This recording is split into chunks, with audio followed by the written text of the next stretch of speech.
আসসালামু আলাইকুম রহমতুল্লাহ। দিনে ইসলাম নলেজ চ্যানেলে আপনাদের স্বাগতম। আজ আমি আপনাদের সঙ্গে আলোচনা করব আজ ২৭ রমজান শুক্রবার দিনে অথবা রাতে অথবা শনিবার পর্যন্ত যদি আপনারা এই দুরূদটি একবার অথবা ৩ বার অথবা ৭ বার পড়তে পারেন, অথবা এই দোয়াটি যদি আপনারা ৩ বার অথবা ৭ বার পড়তে পারেন, আপনার জীবনের সমস্ত গুনাহ আল্লাহ মাফ করে দিবেন। সারা রাত তাহাজ্জুদ নামাজ পড়ার সওয়াব পেয়ে যাবেন। আপনারা ১০,০০০ রাকাত তাহাজ্জুদ নামাজ পড়ার সওয়াব পেয়ে যাবেন এবং আপনার নামাজের সকল ভুল ক্ষমা হয়ে যাবে।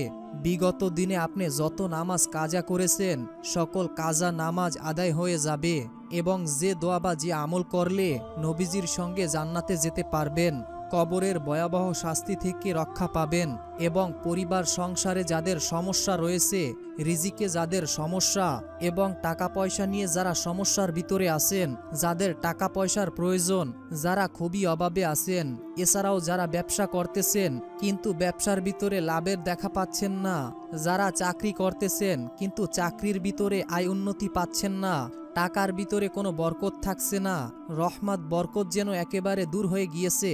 আজকে একটি গুরুত্বপূর্ণ ফজিলাতপূর্ণ একটি দিন। এই দিনে আপনারা কোনোভাবেই এই আমলটি মিস দিবেন না। জীবনে একবার হলেও এই আমলটি করে যাবেন। অন্য দিনের তুলনায় জুমার দিনকে আমরা সবাই একটু বেশি গুরুত্ব দিয়ে থাকি। বলা হয়ে থাকে জুমার দিন হলো গরিবের হজের দিন। জুমার দিন জুমার নামাজের জন্য যে যত তাড়াতাড়ি মসজিদে আসবে সে তত বেশি সওয়াব পাবে। সুবহানাল্লাহ। রাসূল সাল্লাল্লাহু আলাইহি ওয়াসাল্লাম বলেছেন, যখন জুমার দিন আসে তখন ফেরেশতারা মসজিদের দরওয়াজায় দাঁড়িয়ে প্রথম থেকে পর্যায়ক্রমে আগন্তুকদের নাম লিখতে থাকে। যে সবার আগে আসে সে ওই ব্যক্তির মতো যে একটি উট সদকা করলো, তারপরে যে আসে সে ওই ব্যক্তির মতো যে একটি গাভী সদকা করে, তারপরে আগমনকারী একটি মুরগি সদকা করার সওয়াব পাবে, তারপরে আগমনকারী একটি ডিম সদকা করার মতো সওয়াব পাবে। এরপরে যখন ইমাম খুতবা দিতে বের হন তখন ফেরেশতারা তাদের খাতা বন্ধ করে দেন এবং মনোযোগ দিয়ে ইমামের খুতবা শোনেন। দিনী ভাই এবং বোনেরা, অনুরোধ করছি জীবনে একবার হলো এই আমলটি করে যাবেন। জীবনের সমস্ত গুনাহ মাফের উদ্দেশ্যে ভিডিওটি না টেনে একদম শেষ পর্যন্ত দেখতে থাকুন। অনুরোধ করছি, আমরা এই প্রথমবার নারীদের ছবি ছাড়া কিংবা হারাম ছবি ছাড়া ইউটিউবে ভিডিও দিয়ে থাকছি। এরকম ভিডিওগুলি যদি আপনি আপনার ফোনে পেতে চান, এজন্য অবশ্যই দিনী ইসলাম নলেজ এই চ্যানেলটিকে সাবস্ক্রাইব করে রাখুন এবং পাশে থাকা বেল বাটনটি অন করে রাখুন। এতে করে যখনই আমরা নতুন কোনো ভিডিও আপলোড করব সঙ্গে সঙ্গে আপনাদের কাছে নোটিফিকেশন চলে যাবে। তো চলুন সহজেই আমলটি জেনে নেওয়া যাক। ইসলামের দৃষ্টিতে পবিত্র জুমার দিনের বিশেষ গুরুত্ব রয়েছে। পবিত্র জুমা ও জুমার রাত দিন অপরিসীম গুরুত্বপূর্ণ। জুমার দিনের সওয়াব ও মর্যাদা ঈদুল ফিতর ও ঈদুল আজহার মতোই। এই দিনে ইসলামের ইতিহাসে বড় বড় ও মহৎ কিছু ঘটনা ঘটেছে। তাই সপ্তাহে অন্তত একদিন হলেও মুমিন মুসলমান এই দিনটাকে অনেক গুরুত্ব দিয়ে থাকে। কিন্তু অনেকেই রয়েছেন যারা জুমার দিনকে গুরুত্ব দেন না। অবহেলায় আপনি সময়টাকে অপচয় করতেছেন। এই দুনিয়ার লোভে পড়ে এই যে পবিত্র একটি দিন, অত্যন্ত গুরুত্বপূর্ণ একটি দিন, এই দিনটাকে আপনারা অপচয় করতেছেন।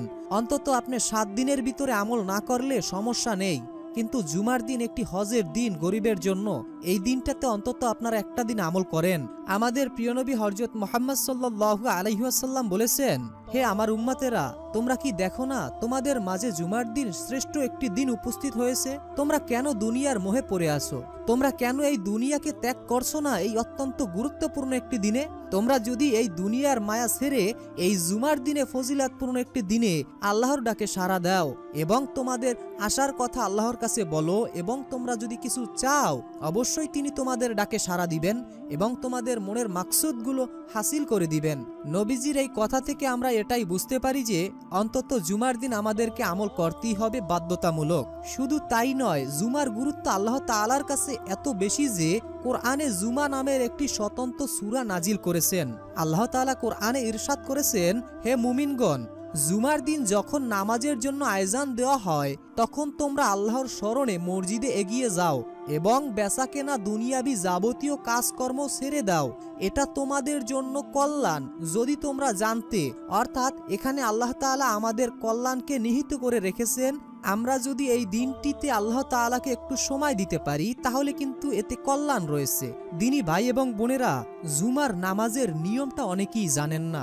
আপনারা হয়তো জুমার নামাজটা পড়তেছেন অথবা এতদিন যাবত আপনি পড়ে আসছেন, কিন্তু এই জুমার নামাজের নিয়মটা অনেকেই জানেন না বা না জানার কারণে ভুল করে আসছেন। আপনারা সবাই জানেন যে নামাজে ভুল হলে সেই নামাজ আল্লাহ তাআলা কবুল করবেন না। তাই এই নামাজের নিয়মটি আমি বলে দিচ্ছি, অবশ্যই মনোযোগের সাথে শুনুন। জুমার নামাজ 2 রাকাত ফরজ রয়েছে, অর্থাৎ জুমার নামাজের 2 রাকাত ফরজ রয়েছে। এছাড়াও ফরজ নামাজের পূর্বে 4 রাকাত কাবলা জুমা এবং পরে 4 রাকাত বাদ জুমা সুন্নাত বা সুন্নাত যেটাকে আমরা বলি সেটা আদায় করতে হয়। জোহরের নামাজের মতো ব্যক্তি চাইলে এইসব অতিরিক্ত নফল নামাজ আদায় করতে পারবে, তবে এই সকল নামাজ জুমার অংশ হিসাবে পড়া হয় না এবং তা আবাসিকও নয়, বরং ব্যক্তির স্বেচ্ছায় করতে পারে এবং না করলে তাতেও কোনো সমস্যা নেই। অনেকদিনই ভাইয়েরা প্রশ্ন করেছেন যে জুমার নামাজ একা একই আদায় করা যাবে কিনা। দেখুন দিনী ভাই এবং বোনেরা, জুমার নামাজ জামায়াতের সাথে আদায় করা আবশ্যক এবং তাই একা একই আদায় করার কোনো নিয়ম নেই। কোরআনে জুমার নামাজের সময় হলে কাজ বন্ধ করে নামাজের জন্য মসজিদে যাওয়ার প্রতি তাগিদ দেওয়া হয়েছে। তবে কোনো ব্যক্তির যদি যুক্তিসঙ্গত কারণবশত, যেমন খুব অসুস্থ অথবা সে খুবই ক্লান্ত অথবা সে এমন একটি রোগে আক্রান্ত হয়েছে যেটা খুবই ভয়াবহ রোগ, এই ক্ষেত্রে তার জন্য জোহরের নামাজ আদায় করার নিয়ম রয়েছে। অর্থাৎ সে জুমার নামাজ না পড়লেও হবে, সে যদি জোহরের নামাজ আদায় করে নেয় তাহলে তার জুমার নামাজ আদায় করে নেবেন আল্লাহ। অর্থাৎ আল্লাহ তাআলা আপনার মনের খবর জানেন, আল্লাহ তাআলা আপনার মনের অবস্থান সম্পর্কে জেনে জুমার নামাজের সওয়াবটা আপনার আমলনামায় লিখে দিবেন। তাছাড়াও সুস্থ ব্যক্তির উপরে মানে জুমার নামাজ আদায় না করার নিয়ম রয়েছে, সে জোহরের নামাজ আদায় করে নিলে হবে। যেমন ভ্রমণকারী, মুসাফির অবস্থায় আবশ্যকতা থাকতে পারে এবং সেক্ষেত্রে জোহরের নামাজটা আদায় করলেই তা গ্রহণযোগ্যতা হবে। তবে ভ্রমণকারী চাইলে সে জুমার নামাজটা আদায় করতে পারে। আমি আশা করি আপনারা সকলেই বুঝতে পেরেছেন। প্রিয় দিনী ভাই এবং বোনেরা, জুমার দিন আমাদের করণীয় কি কাজগুলো আমাদের অবশ্যই করতে হবে। প্রথমত, জুমার দিন 1 নাম্বার আমাদেরকে গোসল করতে হবে, 2 নাম্বার উত্তম পোশাক পরিধান করতে হবে, 3 নাম্বার আমরা সুগন্ধি ব্যবহার করব, অর্থাৎ আমরা সুগন্ধি ব্যবহার করে এরপরে মসজিদে যাব। এরপরে 4 নাম্বার খুতবা শোনা। এই 4 নাম্বার আমলের বিনিময়ে 1 সপ্তাহের সব ছোট গুনাহকে আল্লাহ তাআলা মাফ করে দেবেন বা ক্ষমা করে দিবেন। রাসূল সাল্লাল্লাহু আলাইহি ওয়াসাল্লাম বলেছেন, যে ব্যক্তি জুমার দিন গোসল করলো, উত্তম পোশাক পরিধান করলো এবং সুগন্ধি ব্যবহার করলো, যদি সুগন্ধি তার কাছে থাকে এবং সে যদি ব্যবহার করে, তারপরে জুমার নামাজে আসে এবং অন্য মুসলমানদের গায়ের ওপর দিয়ে টপকে সামনের দিকে না যায়, নির্ধারিত পরিমাণ নামাজ আদায় করে, তারপরে ইমাম খুতবা দেওয়ার জন্য বের হওয়ার পর থেকে সালাম ফেরানো পর্যন্ত চুপ থাকলে, তাহলে তার এই আমলের পুরস্কার জুমার দিন থেকে পরের জুমা পর্যন্ত সব সগীরা গুনাহের কাফফারা হয়ে যাবে এবং কবিরা গুনাহ আল্লাহ চাইলে মাফ করে দিতে পারেন এই আমলটির বদৌলতে। এরপরে হচ্ছে মহানবী সাল্লাল্লাহু আলাইহি ওয়াসাল্লামের প্রতি বেশি বেশি দুরূদ পড়া, অর্থাৎ জুমার দিনে এই আমলটি সবচাইতে গুরুত্বপূর্ণ ফজিলতপূর্ণ একটি আমল। নবীজি সাল্লাল্লাহু আলাইহি ওয়াসাল্লাম বলেছেন, যে ব্যক্তি জুমার দিন আমার প্রতি একবার দুরূদ পড়বে, আল্লাহ তাআলা তার উপরে 1000 নেকি বর্ষণ করবেন, 1000 রহমত নাজিল করবেন এবং তার 1000 গুনাহকে মাফ করে দিবেন এবং তার যাবতীয় পেরেশানি দূর করে দিবেন। অভাব থাকলে তা দূর হয়ে যাবে এবং তার 1 সপ্তাহের যত সগীরা গুনাহ রয়েছে তার কাফফারা আদায় হয়ে যাবে। এবং যখন জুমার দিন তোমরা আমার প্রতি দুরূদ পড়বে, তখন আল্লাহ তাআলার ফেরেশতারা সেই দুরূদকে আমার সামনে উপস্থাপন করবে এবং যেই ব্যক্তি দুরূদ পড়বে তার নাম এবং তার বাবার নাম এবং তার মায়ের নাম লিখে আমার সামনে উপস্থিত করবে এবং এই নামগুলো আমি কিয়ামতের দিন ধরে ডাক দিব। তখন সেই ব্যক্তিগণ আমার কাছে আসবে এবং আমি তাদেরকে সুপারিশ করে জান্নাতে নিয়ে যাব। সুবহানাল্লাহ, সুবহানাল্লাহ। দিনী ভাই এবং বোনেরা, এখন আমি আপনাদেরকে দোয়া ও আমলগুলো বলে দেব, তবে তার আগে জান্নাত লাভ ও জাহান্নাম থেকে মুক্তির একটি আমল আপনাদেরকে বলে দিব এবং দোয়াগুলো বলে দিব। প্রতিটা মুমিন ব্যক্তির একান্ত চাওয়া জাহান্নাম থেকে মুক্তি ও জান্নাত লাভ করা, অর্থাৎ আমরা সবাই চাই আমরা জান্নাতে যেতে, কেউই চায় না যে জাহান্নামে যেতে। তো জান্নাতে যাওয়ার জন্য যে আমলগুলো এবং যে নিয়মগুলো আমাদেরকে মানতে হবে, যে কাজগুলো আমাদেরকে বর্জন করতে হবে, যে আমলগুলো করতে হবে, সেগুলো তো আমাদেরকে অবশ্যই মানতে হবে। দিনী ভাই এবং বোনেরা, জাহান্নাম হচ্ছে আরবি শব্দ, এর অর্থ হচ্ছে গভীর গর্ত।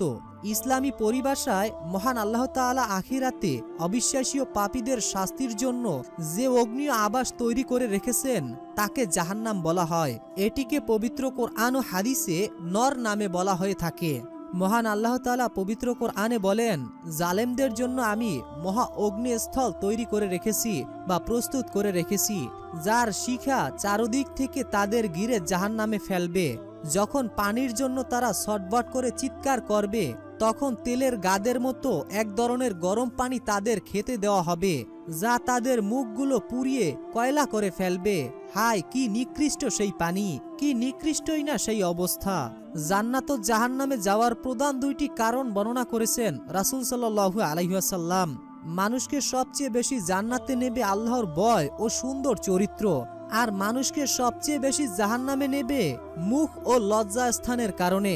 অর্থাৎ দিনী ভাই এবং বোনেরা, মানুষকে সবচেয়ে বেশি জান্নাতে আল্লাহ তাআলা নেবে আল্লাহকে ভয় করার জন্য এবং তার সুন্দর চরিত্রর কারণে, আর মানুষ সবচেয়ে বেশি জাহান্নামে যাবে এই কারণে তার মুখ ও লজ্জা স্থানের কারণে। দিনী ভাই এবং বোনেরা, সর্বপ্রথম আমরা জান্নাত লাভের দোয়াটি জানব। বিসমিল্লাহির রহমানির রহিম। আল্লাহুম্মা ইন্নী আসআলুকাল জান্নাহ ওয়া আউযু বিকা মিনান নার ওয়া আউযু বিকা মিনান নার। অর্থ, হে আল্লাহ, আমি আপনার কাছে জান্নাত কামনা করছি এবং জাহান্নাম থেকে আপনার কাছে আশ্রয় প্রার্থনা করছি। আমি আশা করি আপনারা সকলেই এই দোয়াটি শুনেছেন এবং মুখস্থ করেও নিয়েছেন। তো আমি আর বাকি দোয়াগুলো বলার আগে, আজ যেহেতু পবিত্র জুমার দিন বা শুক্রবার দিন, এই দিনে কিন্তু আমরা ফজিলাতপূর্ণ একটি আমল করতে পারি। ফজিলাতপূর্ণ এবং বরকতপূর্ণ একটি আমল করতে পারি, সেটি হচ্ছে পবিত্র কোরআনের সূরা কাহাফের তেলাওয়াত শোনা।